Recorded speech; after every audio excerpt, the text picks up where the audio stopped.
Итак, значит, соединил сервопривод, двигатель, лампочка джойстиком.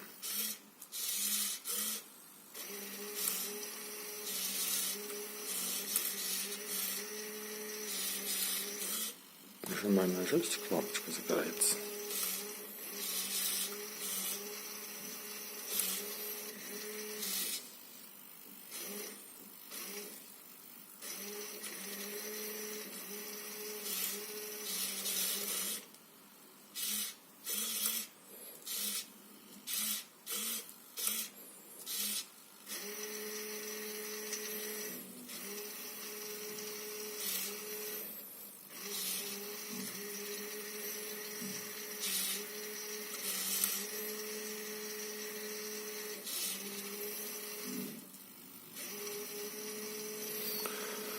Ну, вот такая вот петрушка.